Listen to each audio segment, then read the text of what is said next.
Hi team, we're back for week 2 of our academic and career readiness grade tracking. Today we're going to look at ICP-B again for our example student with Mr. Sprague. So if you remember back from the first week, the student had a 3.5 academic GPA in this class and a 3.67 career readiness grade GPA.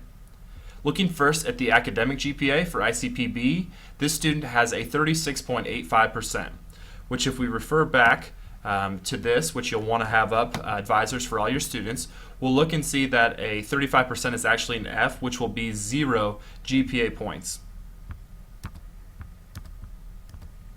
So if I come back here, I'm going to put my first point at 0 on 1215. So this is going to be our 0 GPA points. Then I'm going to connect these two lines with a solid line because that's what we're going to connect our academic GPA with. So that completes the tracking of the academic GPA. The next thing we're going to do is look at the student's career readiness GPA.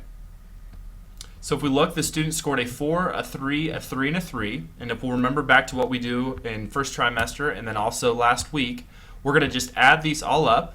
So 4 plus 3 plus 3 plus 3, which gives us 13. And to get the average of that, we'll divide by 4. So for the career readiness grade in ICP-B, this student has a 3.25. What I'll do is I'll grab my second point, and again on the 12-15 date, we're going to put that right in between the 3.0 and the 3.5, which will be right there. Since this is the career readiness grade tracking, we're going to connect these two dots with a dashed line. So you'll notice how this line has dash marks rather than a solid line. And we're not going to forget, we need to actually write the GPA right next to it, just so we know for future reference. If I were to notice something from this, at first I noticed that there's a big dip, unfortunately, in this student's academic GPA for ICP-B. I'm assuming that this is because it's so early in the trimester, which might mean that this student did poorly on one test or is missing a couple assignments.